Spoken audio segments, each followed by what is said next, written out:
Welcome to the deep dive. We really dig into some fascinating stories based on the sources you send us. And today, it's a pretty special one. We're looking at how life can just completely, unexpectedly transform all through the love of an animal.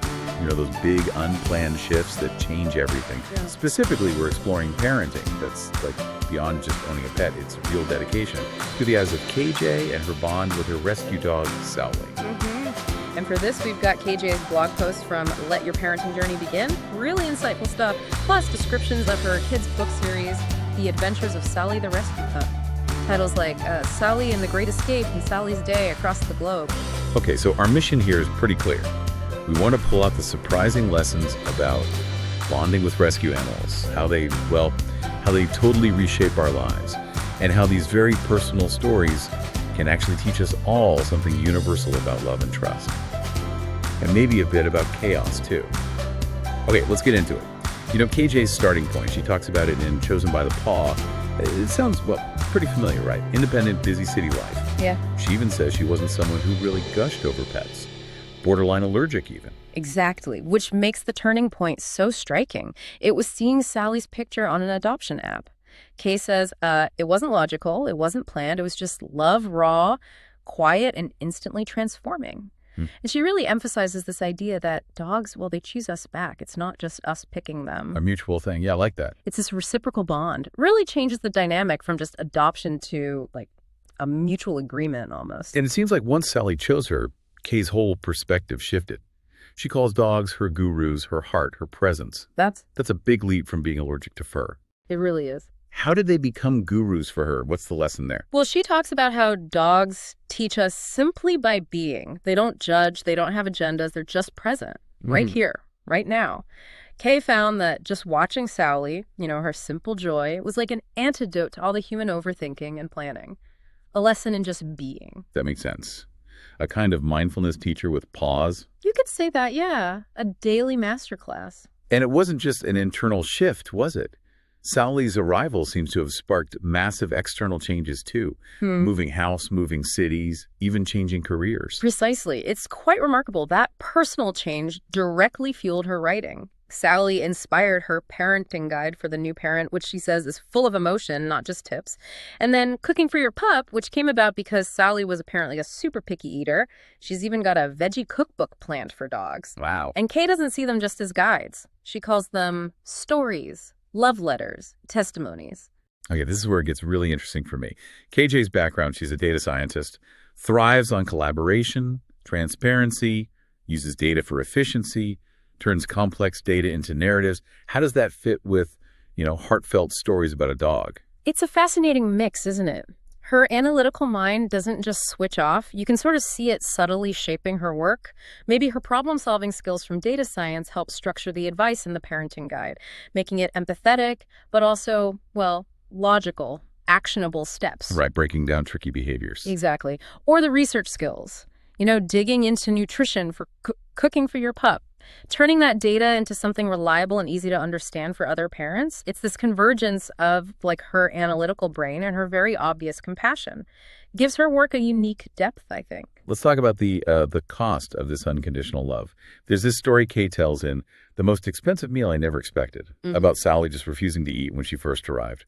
Kay tried everything right. Fancy food, bland chicken, fresh meals. Everything. And Sauli rejected it all. Must have been incredibly stressful. And the lengths she went to. That's the key. The solution was this human-grade, slow-cooked lamb stew with turmeric and bone broth. Human-grade lamb stew. Kay reckons it cost around €3,000, plus, you know, the emotional effort, herbs flown in, she says. And even then, Sauli would only eat if Kay sat right there and hand-fed her every single bite. Wow. That's real commitment. It is. But Kay's big realization wasn't about the money or the hassle. She said the meal wasn't about food. It was about building trust. Her words were like it was her saying, I see you. You're safe now. You matter here. That hits hard. It really does. And it ties directly into the whole theme of rescue parenting and her Adventures of Sauli books. They're not just cute stories. They're about what it means to show up for someone who doesn't trust easily, what it means to stay. Kay's quite clear she believes this kind of deep love, it is often inconvenient, messy, Costly, sometimes financially, always emotionally. But worth it, clearly. Absolutely. The payoff is immeasurable. She even says, earning the trust of a being who had every reason not to trust, well, that's the richest meal you'll ever know. Yeah. And that she'd pay for that lamb suit 100 times over to have Sally. That says it all, really. It definitely shows the depth of that bond. Earning trust is profound. Okay, so moving from the profound to the perhaps slightly less profound, chaos. Kay calls Sauli chaos with 4 paws and a soul, which she writes about in The Joyful Habit I'll Never Quit. What's this habit? The habit is simply writing down Sally's stories, but not polished ones. She calls them the scratchy, coffee-splashed, voice note in a grocery store line kind, the real in-the-moment stuff. I love that description. And she gives examples of how they start, like, she jumped the fence during Thanksgiving dinner, or the groomer was sitting on the sidewalk when I arrived. Instantly paints a picture. Oh, definitely. You know exactly what kind of dog Sally is. Yeah. So why does writing these down bring Kay joy? Well, she says it reminds her that life isn't about keeping everything clean and contained. It's about embracing the mess, the unpredictability, that pure joy of running wild, even if it sometimes means getting kicked out of daycare. It keeps things real, keeps her heart soft, maybe. Kiss perspective, yeah. Exactly. And the stories get pretty wild. Sauli and the Great Escape, the 3rd book, apparently details things like bathhouse bans, playpen jailbreaks, Mumbai street chaos while chasing Grandpa. Oh, my goodness. It promises hilarious hound hijinks, Sauli causing trouble at open houses, teaming up with a wolf dog escape artist, even leading a doggy parade through San Francisco streets. Sounds like quite the character. And the earlier book set this up. Yeah, the first one, Sally's Day Across the Globe, is the true story of Sauli traveling from the U.S. to Mumbai. Includes a apparently chaotic hotel stay in Wisconsin and, her arrival in Mumbai. It touches on separation, courage, finding home again. So the whole series carries this message. Pretty much.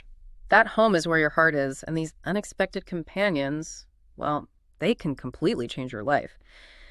And just for a final touch of Sally's ongoing chaos, Kay mentions she now has to hide the butter because Sauli figured out how to open the fridge. Never dull moment. Never. So wrapping this up, what does KJ's story with Sally really tell us? It's this incredible arc, isn't it? From someone completely independent, not even a pet person, to this devoted parent finding so much meaning and, well, joy in the chaos and love of a rescue. It's a powerful reminder about opening yourself up to the unexpected. Yeah. And it makes you think, doesn't it, about the nature of these bonds we form and the real value in those sometimes inconvenient, demanding acts of love. Right. The effort often leads to the deepest connections. Exactly. It's about presence, empathy, showing up. So maybe something for you, the listener, to think about. What expensive meal, metaphorically or literally, have you paid for in your life? What challenging situation or relationship ultimately brought you the deepest connection or taught you the most important lessons? What messy, uncontained joy might be out there, just waiting for you to embrace it?